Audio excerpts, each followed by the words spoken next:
Outro olhar. A apresentação Kleber Benvenu. Olá, bom dia família Bandeirantes, bom dia para você que nos escuta na intimidade do rádio ou também que nos acompanha aqui pela internet. A saúde da região metropolitana está na urgência, na emergência, dizia há poucos dias um fórum da Associação Comercial de Porto Alegre. Esse é o nosso outro olhar de hoje para a saúde, não como tese, mas como vida concreta. Qual é o gargalo da saúde na Grande Porto Alegre, especialmente em Porto Alegre, como está funcionando o SUS, os desafios da gestão, as enchentes recentes, frio e os impactos de tudo isso no atendimento, assuntos, enfim, que envolvem política, infraestrutura, prevenção e, acima de tudo, claro, a vida das pessoas. Meu convidado está na linha de frente desses enormes desafios, o dentista sanitarista Fernando Ritter, secretário municipal da Saúde de Porto Alegre. Vamos entender tudo isso um pouco melhor nesses 30 minutos com o olhar de quem está perto e vivendo a questão. Bom dia, secretário e amigo Fernando Ritter. Tudo bem contigo? Bom dia, uma satisfação de estar aqui conversando um pouquinho, falar sobre a saúde, falar sobre o passado, o presente e o futuro. Afinal de contas, a saúde ela não tem preço, mas ela tem um custo delimitado por um orçamento finito, e o desafio nosso é colocar o paciente certo, no lugar certo, no tempo certo, com o custo mais adequado possível. E bom falar um pouco, secretário, de uma maneira mais calma, porque às vezes os senhores só são demandados nas urgências do dia a dia, que também fazem parte, mas não conseguem parar um pouco para fazer um olhar mais analítico, que é um pouco a proposta do nosso programa. Isso, e a gente fica feliz, porque falar sobre a saúde, a gente tem que entender que existe hoje um sistema único que coloca tudo para todos, um sistema universal. É um dos pouquíssimos países que garante assistência à saúde. Saúde é direito de todos e dever do Estado. Mas quando foi construída a Constituição, não se definiu quanto vai custar isso. E nós temos o envelhecimento da população, O que países da Europa demoraram 70 anos para chegar numa expectativa de vida aí de 80, 85, 90 anos, nós em menos de 10 anos teremos uma população idosa bastante grande, e obviamente que se somam os problemas de saúde. E o sistema de saúde, tanto público quanto de saúde suplementar e o privado, eles não se prepararam para essa mudança de cuidado que a gente vai ter. Secretário, me dá um panorama assim agora da saúde de Porto Alegre, mais ou menos sobre responsabilidades, quem faz o quê, quem é o responsável pelo quê, me desenha assim a saúde pública um pouco de Porto Alegre, resumidamente. Porto Alegre, 1.400.000 pessoas praticamente. Nós temos mais de 200 prédios que prestam serviço, assistência à saúde no município. São 134 unidades, são 16 CAPs, Centro de Atendimento Psicossocial, voltado para a saúde mental, tanto da criança, quanto transtornos, quanto uso e abuso de drogas. Nós temos aí 20 hospitais que prestam serviço, nós temos centros de especialidades, a gente tem residenciais terapêuticos, enfim, nós temos uma gama grande que não é só referência para Porto Alegre, A saúde do estado do Rio Grande do Sul sempre teve um grande concentrador, que é a capital de todos os gaúchos, Eu vim do interior, sei da dificuldade, eu sempre digo que a minha mãe só está viva porque um dia ela teve a oportunidade de vir a Porto Alegre e poder ter o cuidado de saúde no tempo adequado e poder estar hoje aqui conosco ainda. E isso, a regionalização do estado do Rio Grande do Sul, ele precisa ser repensado. Não dá mais para as pessoas virem de Uruguaiana a Torres, de Erechim ao Chuí, a Porto Alegre para fazer procedimentos de média complexidade. Precisa ampliar a oferta de serviços resolutivos em várias regiões. E Porto Alegre, obviamente, com 4 grandes hospitais, como o Hospital Conceição, o Hospital de Clínicas, o São Lucas e a Santa Casa Misericórdia, que são hospitais de alta complexidade, eles, obviamente, que são referência para casos específicos. E para ter uma ideia, são mais de 90.000 pessoas hoje trabalhando no sistema de saúde do município de Porto Alegre.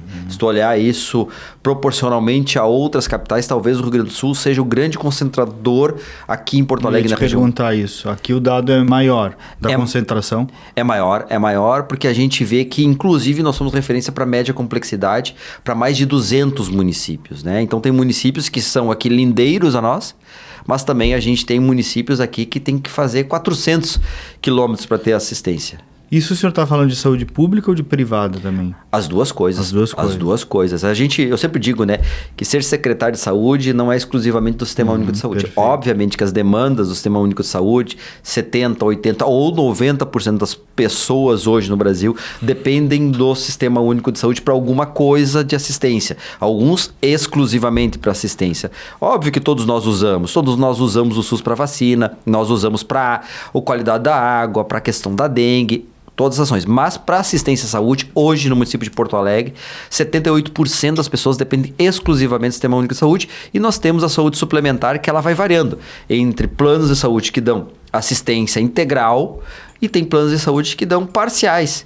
E nós temos aí, por exemplo, o IP, que passou por um momento extremamente difícil, está passando, e muitos médicos se descredenciaram e as pessoas tiveram que procurar o Sistema Único de Saúde para dar continuidade ao seu tratamento, seja ele oncológico ou mesmo uma consulta simples pediátrica, porque em algum momento os pediatras se descredenciaram ou cardiologistas saíram em massa disso e acabaram procurando o Sistema Único de Saúde. E como paga essa conta toda aí? Me faz um resumo agora do financiamento disso tudo. Ou como quase paga? Pois é, não dá para pagar tudo, né? A gente tem que fazer escolhas, né? Infelizmente, né? Como eu disse, saúde ela não tem preço, mas ela tem um custo limitado por orçamento finito. Nós temos em Porto Alegre 3 bilhões de reais no orçamento. Desses 3 no município. Desses 3 bilhões de reais, nós temos aí aproximadamente 1,3 bilhões de reais que vem do governo federal para média e alta complexidade, fora os outros recursos de atenção primária, vigilância e outras coisas. O governo federal, então, coloca aqui em torno de 48% do gasto em saúde do governo federal. O município de Porto Alegre, ele tem 42% do recurso, bota desses 3 bilhões, e o Estado bota os 8% restante, né? Então, média e alta complexidade, por exemplo, enquanto o federal bota 1,3 bi, o Estado bota 180 milhões e o município de Porto Alegre, para atender seus munícipes e suas referências, já está botando mais de 650 milhões de reais no ano. Uhum. Então, é uma conta forte. Forte, um dos maiores orçamentos. E está bem dividido essa distribuição aí? Entre os municípios? Município, Estado e União. Não tá. O que é o ponto? O ponto principal para mim é que, infelizmente, governo após governo, né, históricos, tanto federal quanto estadual, nunca colocaram recursos suficientes. A União bota de 4 a 5% do seu orçamento para o Sistema Único de Saúde, mais 4 a 5% o mesmo valor para a saúde suplementar, para ajudar a custear o serviço suplementar. O governo do estado bota hoje 9,2%, 9,3% e constitucionalmente deveria botar 12%. E isso são 1,5 a 1,8 bilhões de reais que deixam de entrar Sistema Único de Saúde. Se tu fizer isso para uma série histórica de 10 anos, são mais de 18 bilhões de reais que poderia estar numa situação diferente, desde melhoria de estrutura, compra de serviços e essa grande discussão, né? E aí, com essa falta de financiamento, qual é o principal gargalo hoje na demanda, lá na ponta, secretário? O que o cidadão reclama? O Brasil optou por expandir bastante a atenção primária à saúde e está certíssimo, é onde a gente consegue fazer o trabalho de promoção, prevenção, redução de danos, mas o crescimento de consultas especializadas e exames, ainda mais com o advento de novas tecnologias, porque cada ano entra novas tecnologias, a tomografia, a ressonância, ela não era um exame tão requisitado. Hoje, vários problemas neurológicos, mesmo para cirurgias ortopédicas, cirurgias outras, a gente pede tomografia, a gente pede ressonância e a gente repete muito isso. Então a tecnologia ela fez com que a necessidade de investimento fosse muito alta. Mas então, gerou mais oferta científica, digamos assim. Ofereceu muito mais resolutividade. A expectativa de saúde do brasileiro melhorou muito, né? Hoje a gente vê pessoas chegando perto de 100 anos muito bem. né? Mas o investimento em saúde, ele não conseguiu acompanhar na consulta especializada. Tanto é que nós temos hoje 160 mil pessoas aguardando a consulta especializada. Então, o gargalo hoje é consulta especializada, cirurgias de média e alta complexidade, exames como ecografias, endoscopias, colonoscopia, exames de imagem, tudo isso que aumentaria muito a resolutividade da atenção primária. E região metropolitana, secretário, o que é o ponto também, o que isso implica em Porto Alegre? Eu vejo que tem municípios mais bem resolvidos, eu vejo aqui o caso de Gravataí, outros onde parece que o problema é mais grave. O que está pegando? Eu vou te dizer o seguinte, alguns anos atrás, digamos aí uns 8 anos, talvez 10 anos, 12, a gente montou um modelo na região metropolitana onde a gente montou um cinturão de proteção a Porto Alegre, onde Porto Alegre passava a ser a grande referência de alta complexidade, e municípios como Canoas, como São Leopoldo, Novo Hamburgo, Alvorada, Viamão e Cachoeirinha, eles evitavam a chegada de pacientes de baixa ou média complexidade.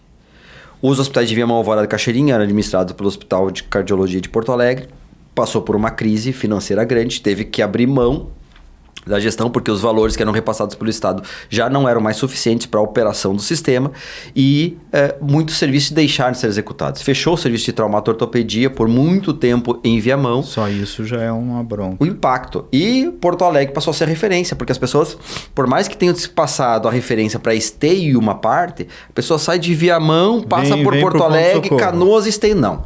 Acaba estacionando dentro do HPS. A crise financeira e as dificuldades, as mudanças que aconteceram em Canoas, que era o segundo maior polo de saúde do estado do Rio Grande do Sul, ele fez com que essas pessoas que antes iam para Canoas não vão mais, estão vindo para Porto Alegre. O fechamento, por exemplo, do HPS pós-enchente de 2024... Canoas foi um desastre para Porto Alegre. Impactou diretamente na sobrecarga do sistema. Por quê? Tu pegar um hospital aí de 100 a 120 leitos, como era o Hospital de Pronto-Socorro de Canoas, colocar dentro do Hospital Nossa Senhora das Graças, que é um hospital aí de 200 a 300 leitos, que era eminentemente clínico e cirúrgico, de média complexidade, com algumas coisas de alta.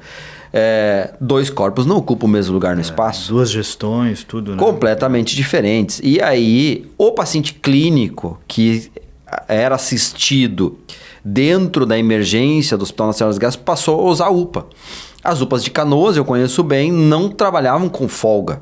E essas pessoas acabaram tendo que procurar. E as pessoas, elas naturalmente vão procurar onde eles se sentem mais seguros. E Porto Alegre, pela complexidade, pela qualidade dos seus profissionais, pela excelência em pesquisa, ciência, desenvolvimento dos profissionais, acaba sendo a principal referência e acaba vindo para cá. Então, todas as ações que nós fizemos de melhoria, de colocar equipes multiprofissionais de atenção primária, com psicólogo, psiquiatra, nutricionista, fisioterapeuta, assistente social, educador físico, para melhorar a resolutividade, fonoaudiólogo, eles acabam sofrendo a pressão disso. A gente vê, por exemplo, que nas emergências dos hospitais de alta complexidade, São Lucas, Santa Casa, Clínicas de Conceição, metade das pessoas são pessoas de fora de Porto Alegre. Isso não era assim. Eram 20, 30, no período do inverno chegava a 40, 45% das pessoas. Então, é importante a gente frisar que nós precisamos reestruturar a rede de saúde daqui da região metropolitana. Secretário, o senhor traçou aí um quadro de um problema de financiamento, mas também acaba revelando um problema de gestão do sistema todo, né? Exato, né? A gente precisa urgentemente rever as regionalizações, tá? A gente não pode ser tão demandado por questões de baixa e média complexidade. O que a gente vê é que pacientes com pneumonia simples, pacientes com traumas leves, fraturas de pequeno porte, cirurgias de fácil resolutividade em hospitais menores espalhados pelo interior do estado, tá? Eles precisam ficar mais perto das suas casas. Segunda questão importante é o seguinte: não tenho assistência, acabei procurando um serviço de melhor complexidade, eu posso estabilizar o paciente e mandar ele de volta para o seu hospital de origem, da sua cidade ou da sua cidade de referência para dar continuidade ao tratamento. Jamais a gente liberaria um paciente, por exemplo, que iria para um hospital que não teria condições, né? Mas as pessoas preferem estaria no hospital de clínicas, dentro de uma Santa Casa ou de um São Lucas ou de um Conceição, a voltar para um hospital próximo à sua casa. Aquele receio. Tem muitas histórias contadas de baixa resolutividade em hospitais que não é bem assim. Tem hospitais de excelência no interior do estado. Tem hospitais muito bons. E que a gente precisa potencializar. Às vezes, uma notícia ruim num hospital, fato, que também acontece em tudo que é lugar, apesar de que na saúde não se dá o direito de errar, não se admite errar, né? Obviamente, porque isso vai impactar diretamente numa sequela para a pessoa ou mesmo um desfecho pior como a morte. Isso causa um estrago muito grande, obviamente, na credibilidade do local. Então, assim, rever a regionalização é de fundamental importância, rever os valores de financiamento, especialmente em procedimentos. Hoje, R$250 uma cirurgia de hérnia, isso é inadmissível, tu não paga os honorários médicos para a gente poder fazer isso. A tabela SUS, ela precisa ser extinta, ser mudada. O Ministério da Saúde criou o programa de melhoria de acesso ao especialista com um financiamento diferente de tabela, onde não se paga por procedimentos, mas sim por trabalho executado, diagnóstico de oncologia. Não importa se tu vai fazer uma punção, se tu vai fazer um exame de imagem, uma ou duas consultas, ele vai pagar pelo procedimento do diagnóstico e o outro procedimento da terapia, tá? Isso talvez seja uma coisa mais inteligente. São Paulo criou a complementação da tabela SUS paulista e tem feito uma diferença muito grande. As filas estão diminuindo.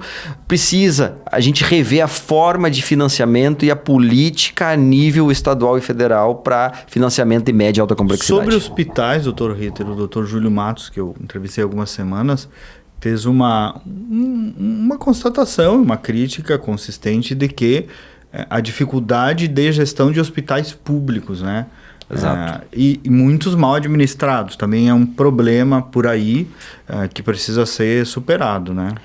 Os hospitais públicos, né? Por exemplo, Porto Alegre tem 4 hospitais públicos. 2, nós temos uma parceria, que é o Hospital Independência, que é o hospital de porta fechada, que é o hospital de referência para trauma e ortopedia, tá?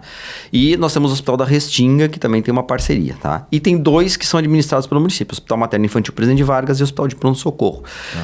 O Hospital de Pronto-Socorro, por exemplo, é um hospital que ele tem um custo extremamente alto, são 19 milhões de reais por mês, 15 milhões desses são de recursos próprios do município, o Estado complementa com o programa Assistir agora, retirou recursos que foram... Eu ia te perguntar do programa Assistir. Que foram tirados, né? Porque o critério que foi apresentado era o custeio elevado. Então nós recebemos 3 milhões de reais do Estado com o programa Assistir, que leva em consideração único e exclusivamente a produção, por isso que eu digo, a minha crítica não é na sua totalidade do programa Assistir, mas sim a forma como foi feito e não foi ouvido os municípios, pelo menos Porto Alegre, gostaria de ser ouvido porque tem uma história construída, né? São gestões que passaram em Porto Alegre e também do governo do estado que entenderam que foi comprovado o custo. Era aquele jeito. Era aquele jeito. Pode ser melhorado? Pode. Mas tu não pode pagar por produção quando tu compara uma emergência do Hospital de Pronto-Socorro de Porto Alegre, que eu tenho 42 médicos especialistas de plantão, tá? E com uma emergência de um outro hospital no interior que atende o trauma, uma fratura de fêmur, mas aquele trauma, fratura de fêmur, amputação de membro, aprofundamento de tórax e traumatismo craniano, ele não faz lá.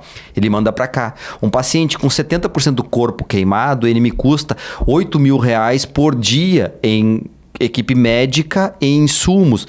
E o que o governo federal me passa é R$800 e o governo do estado 330, ou seja, os quase 7 mil reais são custeados pelo município e 90% desses pacientes são de fora de Porto Alegre, ou seja, não pode fazer isso, né? Eu acho que tem que rever urgentemente, principalmente esses custos elevados.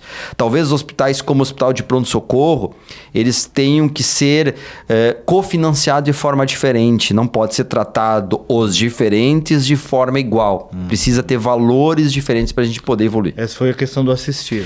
O Assistir, ele tirou recursos de hospitais públicos. Nós estávamos falando sobre hospital público, né?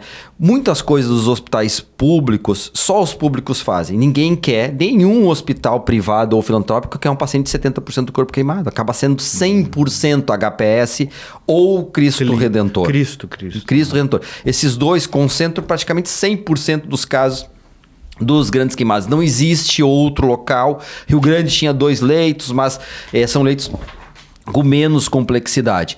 Os hospitais públicos também atendem. Por exemplo, a gente tem aqueles casos presos, pessoas com tuberculose, moradores em situação de rua, a pessoas em uma situação economicamente bem menos favorável, às vezes, que não é interessante num hospital de alta complexidade, os hospitais públicos acabam fazendo. Tanto é que a região metropolitana é onde se concentram os hospitais públicos. São hospitais históricos que os municípios assumiram por crises, muitas vezes. A gente não era dono do Hospital Materno Infantil Presidente Vargas, era federal. O governo federal não quis mais fazer a gestão do hospital, passou para nós a gestão, nós assumimos e acabamos tendo não só um serviço materno infantil Presidente Vargas, mas um serviço de referência para violência contra a criança, um serviço de referência para vacinas especiais, um serviço de referência para cuidar de mulheres vítimas de violência, que às vezes não tem tantos interesses porque não tem tabela SUS que financia isso, e a gente acaba financiando isso.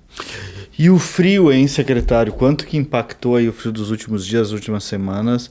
Quanto que impacta também no atendimento da saúde? O frio sempre é o momento mais crítico da saúde no estado do Rio Grande do Sul, tá? Aumenta a demanda para questões respiratórias, especialmente a evolução para síndrome respiratória aguda grave, tá?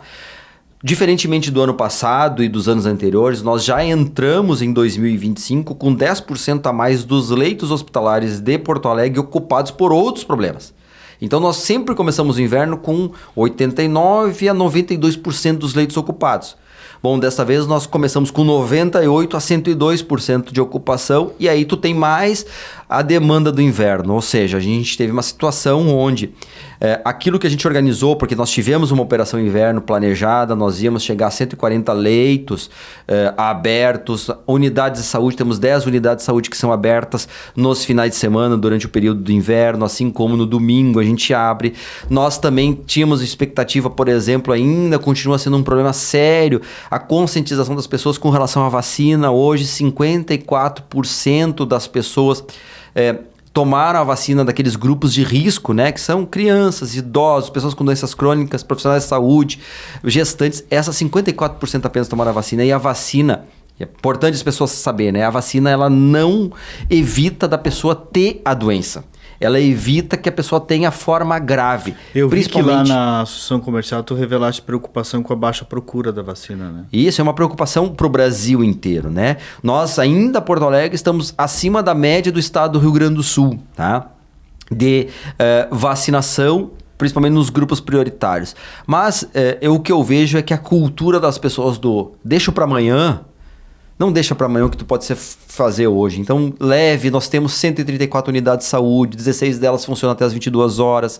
Nós estamos com as nossas unidades nesse período do inverno abertas no sábado e no domingo para poder vacinar. A vacina é rápida, fácil, ligeira e ela evita a forma grave. Não quero síndrome respiratória aguda grave, muito menos mortes. Certo. Secretário, o que tu e o prefeito Melo, qual é o plano de vocês, dadas essas dificuldades, o que dá para fazer para melhorar a saúde de Porto Alegre? Além dessa luta, que é uma luta, digamos, política, né, evidentemente. Nós colocamos algumas ações no plano de governo do prefeito Sebastião Melo e da vice-prefeita Betina, né? Primeiro delas é a gente ter 4 novos centros especializados em consultas de especialistas, tá? Que são as policlínicas. Tem uma nova que vai ser construída na Zona Sul, onde tu vai ter 30 especialidades para a gente poder desafogar. A gente também aderiu fortemente ao programa de melhoria de acesso a especialistas do governo do estado. Nós também botamos equipes multiprofissionais, psicólogos, psiquiatra, pediatra, também nutricionista, fisioterapeuta, educadores físicos, assistentes sociais nas unidades de saúde para aumentar a resolutividade. Isso é uma das coisas importantes. Nós também estamos com um plano de expansão do Hospital de Pronto-Socorro de Porto Alegre, que hoje tem em torno de 100 leitos, ele passará a ter 200 leitos. Expansão e reforma, modernização, né? Eu vi esse projeto. Também. Exatamente. Na parte antiga, nós já estamos num canteiro de obras lá. Resolvemos o problema do telhado, colocamos equipamentos novos, estamos em constante obra, estamos adequando ao PPCI, que nunca foi feito, tá? E estamos fazendo o retrofit da fachada. Vai ficar lindo, já começou esse processo aí. Quem sabe até o ano que vem vai estar tudo lindo e maravilhoso, é isso que é o nosso plano. E também 140 milhões de reais para a gente poder construir um prédio de 8 andares, anexo ao Hospital de Pronto-Socorro, onde terá mais leitos de UTI, mais leitos clínicos, terá ambulatórios para ortopedia, para a gente poder fazer tratamento, não apenas uma porta de emergência, mas também ser um hospital também de porta fechada para tratamento de doenças voltadas à ortopedia e traumatologia, tá? Nós também temos o plano da construção do novo Hospital Materno Infantil Presidente Vargas, que vai sair dali da Independência, vai passar ali para a região na frente do Tesourinha, vai ser um prédio aí que vai chegar a 220 leitos, com novos leitos de UTI, neo, UTI pediátrica, UTI para adulto também, especialmente para mulher. Vai ser um hospital voltado para oncologia, porque vai ser um grande problema no futuro a oncologia. Nós estamos envelhecendo e provavelmente as pessoas vão ter diagnóstico de câncer e a gente pretende fazer isso. Além disso, através aí de financiamentos do BID, nós estamos aí com um projeto aí de mais de 20 unidades de saúde que serão construídas novas, tá? Que são aquelas unidades antigas que tinham um modelo de atenção que poderia se desenvolver saúde em qualquer lugar, e isso vai ampliar com a ideia de a gente botar equipes multiprofissionais, com tecnologias, com exames de imagens em algumas unidades de saúde, tudo para a gente ampliar a oferta de serviços perto da casa do cidadão. Então isso é alguma das nossas grandes diretrizes. E mais um cuidado especial ao autismo, né? Uma em cada 36 crianças que nascem hoje no Brasil vai ter o diagnóstico do transtorno do espectro autista. Uma em cada 36. Uma em cada 36. E se tu imagina que nasce 11 mil crianças, nós teremos um grande número de crianças aí. Então, nós estamos falando aí de 300 crianças por ano, pelo menos, que terão um diagnóstico do transtorno do espectro autista. E são crianças que não é uma consulta, são várias. Tu tem que fazer um plano terapêutico individualizado, com métodos onde envolvam terapia ocupacional, fisioterapia, fonoaudiólogo, médicos de várias especialidades, né? Educadores físicos, para a gente poder desenvolver habilidades para que essa pessoa se torne um adulto menos dependente. E, principalmente, cuidar da saúde mental, né? Nós estamos, neste ano de 2025, com a proposta de botar 5 novos CAPs, 2 CAPs infantis, por causa dos problemas de saúde mental, e 3 CAPs transtornos para adultos. Isso vai fechar 21 CAPs. O que são os transtornos para adultos, normalmente? Pessoas que são esquizofrênicas, por exemplo, tá? Pessoas com transtornos mentais, bipolaridade Depressão. E outras coisas que podem ser tratadas com a equipe multiprofissional desses CAPs, né? E a ideia nossa é a gente poder dar esse cuidado e desenvolver mais a autonomia dessas pessoas, tá? Com o objetivo de a gente diminuir a emergencialização da saúde mental. Porque a gente percebe, principalmente depois de enchentes, pandemias e outros fatos novos que virão, né? Talvez uma elevação dos rios vai ser uma constante nos próximos anos, tá? Com certeza, espero que nada parecido que nós tivemos no ano passado, mas isso vai ser uma constante e nós vamos ter que estar preparados. E resiliência e resistência passa por uma saúde mental forte. Por isso, saúde mental, autismo, ampliação da HPS, Presidente Vargas e ampliação de unidades de saúde, especialmente em áreas específicas, seja um dos nortes que a gente pretende aí para os próximos 4 anos do governo do Sebastião Melo e vice-prefeita Betina. Telemedicina é uma realidade, secretário, ainda distante? Funciona? Funciona muito bem, é uma realidade aqui no município de Porto Alegre, a gente já tem experiências bastante exitosas, tá? E a gente tem nesses planos, né, nesses desdobramentos de serviços, tanto nas policlínicas, quanto nas unidades de baixa saúde, quanto nos pronto atendimentos. Acabamos de fazer testes, né, com empresas dentro dos pronto atendimentos, para a gente botar cabines, para poder fazer atendimento, dar essa possibilidade.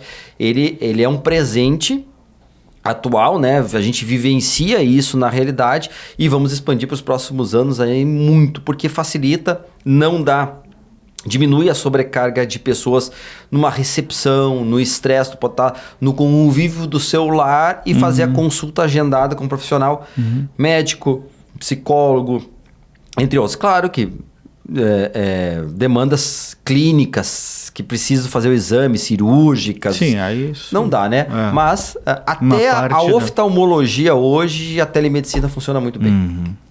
Secretário, obrigado e Deus abençoe aí nessa jornada, porque é um desafio grande, né? Exato, né? É um desafio gostoso, né? Que eu sempre digo, né? Que a gente vem se preparando ao longo do tempo, né? Eu acho que saúde exige hoje cada vez mais gestores ecléticos que pensam a inovação, a tecnologia, a introdução da inteligência artificial, ele está no nosso escopo de atuação. Imagina que hoje 1/4 do tempo do profissional médico é escrevendo em prontuário. As pessoas nem percebem. Tu tá lá na consulta médica e aí pergunta uma coisa, pergunta outra, escreve. Pergunta, escreve. E quanto mais tu escreve, melhor dentro do processo. A inteligência artificial pode vir, por exemplo, olha, de acordo com o que vocês estão conversando aqui, quem sabe tu pergunta mais isso, pergunta mais aquilo. Não vai substituir o médico, não vai substituir o psicólogo. É para a gente otimizar os processos. Hoje mesmo, né, a gente tem aqui em Porto Alegre várias experiências exitosas, passando pelo South Summit, que mostrou várias coisas positivas, e a gente vem conversando com startups para introduzir tecnologias. A inteligência artificial na saúde, ela vem complementar talvez vazios de assistenciais. Perfeito, que de outro modo não seria possível. Esse é o desafio, introduzir tecnologias dentro de um sistema público, às vezes com amarras duras e difíceis de serem desamarradas, mas a gente tem coragem e tem o apoio aí do nosso prefeito para a gente desenvolver. Parabéns pela tua entrega pessoal também, que não é de agora já na área da saúde pública. Verdade. A gente gosta, a gente se preparou. Às vezes a gente se decepciona, mas rapidamente a gente volta para o front. Volta. Aí. Obrigado, secretário Fernando Ritter, secretário municipal da Saúde de Porto Alegre. E nós voltamos no próximo sábado com mais uma edição. Até lá, bom dia, bom final de semana.